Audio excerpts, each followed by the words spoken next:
And it goes a little something like.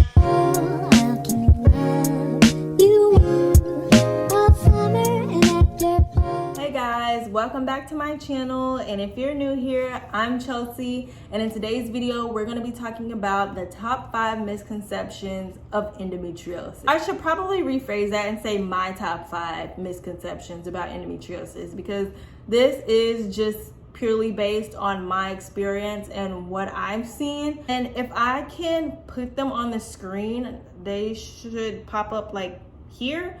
I'm still new to editing, so if I can get them here on the screen, I kind of feel like because I've pointed it out now that I kind of have to figure it out because I'm like, it's gonna be right here, and if it's not right here, then I'm not gonna be happy. So it's gonna be right here. Okay, so let's start with number 5. So number 5 is, and my notes are right here, that's why I keep looking down. So my number 5 would be endometriosis is an easily managed condition. And for me, no, it was not.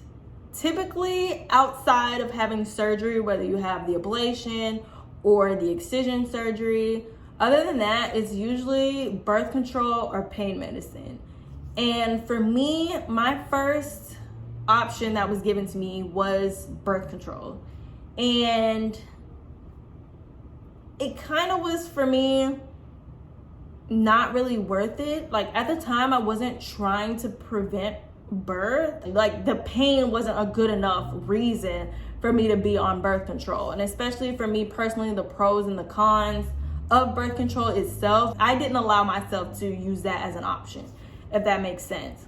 So the option that I did take was pain medicine. It was just ibuprofen. That helped. It didn't take away all of the pain, but it did help it become manageable to where I could make it through the day, kind of. But like with any pain medicine, once it wears off in 6 to 8 hours, you kind of have to keep taking it to get the relief. So to me, that's not managed. For me, manage is something, it's like high blood pressure. Like if you're taking high blood pressure medication and your blood pressure is still high, it's not managed. Like I'm taking pain medicine, but I'm still in pain. That's not managed. So that's just my perception of it. And that kind of leads me to number 4. So number 4 is endometriosis is just a bad period. And that is so close to number 5, because whenever you go to the doctor and you explain your symptoms of endometriosis, you're kind of like, well, during my cycles, I'm having a lot of pain, a lot of cramping, a lot of abdominal pain, bloating, distension, stuff like that. To anyone else, it sounds like a bad period. It does. I can't, deny that. That's what it sounds like. But it's not. Whenever you're going through that type of pain or that type of debilitating pain, when you go to the doctor and they just chalk it up to, oh, you're having a bad period, here's birth control or pain medicine, you feel very defeated because you feel like your pain is not being validated, and it makes it seem like you're going crazy, or it kind of makes it seem like it's just in your head, or like you're being dramatic about what you're going through. You should be able to be on your cycle and still go through your everyday life. Like your cycle should not be so painful that you're not able to go to work, or you're not able to go to school, or you're not able to go grocery shopping or to the mall or do whatever you want to do. Like, yes, periods a little inconvenient. Yeah, they are. But you should be able to still be able to function throughout your life and be on your cycle. And it's not just endometriosis. Having bad period symptoms can be a spectrum of things. It can definitely be, you can have endometriosis, adenomyosis, fibroids, ovarian cysts, you can have PCOS, you can have a lot of different things. This is also why endometriosis has such a long diagnosis time. The diagnosis time for endometriosis is 7 to 10 years, and that's partly because it's just chalked up to a bad period. And a lot of people accept that. Don't accept that. Think about it like this. If you have health insurance, you pay for that premium every month. You pay that copay when you go to that doctor's office. You pay that bill when it comes in the mail. You pay for those things. So why just accept, peanuts? No, you need to get your money's worth. If you're paying for that every single month, get your money's worth. Like, you know your body.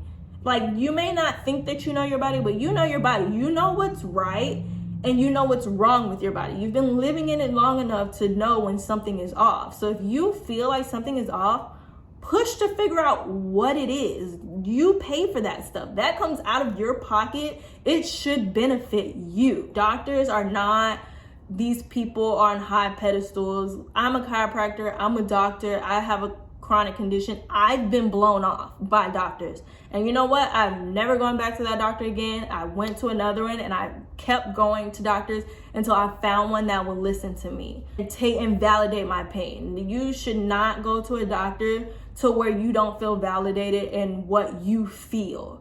So I just want to give you a little confidence boost as far as healthcare. Number 3. Yeah. So number 3 is endometriosis is rare. Endometriosis is not rare. 1 in 10 women have endometriosis. And to be completely honest, the number could be higher than that because of the diagnosis time being 7 to 10 years.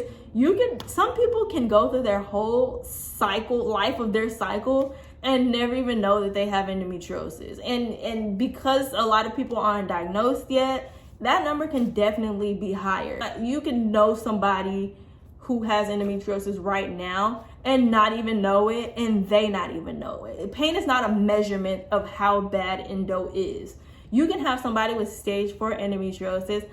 I didn't get that lucky, but you can have someone who has no pain and have stage 4 endometriosis. You can have somebody who has stage 1 endometriosis and have the most debilitating pain.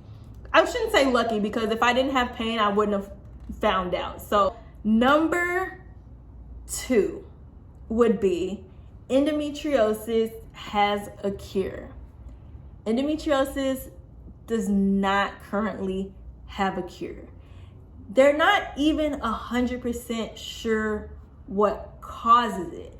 They do have theories as far as like the backflow of, your cycle going up through the fallopian tubes and out into the abdomen and the body, kind of seeing that as foreign and attacking that, creating an inflammatory response. That's a theory. And it does make sense. I can't say that it doesn't. That would make sense, or does make sense to me, but that is not, they don't know the cause. So there's not a cure. To me, you can't cure something that you don't know why it's being caused. So which leads me to number 1. Number 1 probably fuels me the most in a negative way, is that pregnancy cures endometriosis. This is not true. And if you have thought that is true up to this point, I hate to break your heart, but that is not true. Even I've been told that if you just get pregnant, it cures it. That does not happen. And I know some people who have kids or who've had kids who have endometriosis may not have the same amount of pain after, but you have to take into consideration things like, okay, so I had my first child, and then you have to take into consideration breastfeeding. What hormones do you need for breastfeeding? Estrogen ain't one of them. Or high levels of estrogen for breastfeeding ain't one of the ones you need. And then also, how many kids did they have back to back? Did they have a child and then they breastfed for a year and then they had another child? And some people have children not their whole, but most of their menstrual life or their fertile life, and then they kind of go into menopause. Or, you know, just after you're done having kids, you're older and your estrogen levels are just not as high. Your estrogen starts to decrease and then you go into menopause. So it can be a part of the natural decline of estrogen. But yeah, that one really, I'm sorry if I broke your heart, if you thought that pregnancy cured endometriosis. I'm sorry, it doesn't. Those are my top 5 misconceptions. I hope this video isn't too long. If you have any different misconceptions or any different things, crazy things that doctors have told you as far as the explanation for why you're having pain before you knew, or even if you don't have your diagnosis yet, if you have any crazy stories, leave them down in the comments. If you have any questions, leave them down in the comments, or you can DM me. Follow me on Instagram at BodyByEndo. My Instagram handle is going to be down in the description. And yeah, so I hope you learned something. I hope I actually said 5. I'm going to go back in the editing process and see if I actually covered all 5, and if I am in a different outfit in the next clip or previous clip, you know I skipped one. Like, comment, subscribe, follow me on Instagram, and if you have any questions, leave them down below. So yeah, see you later, guys.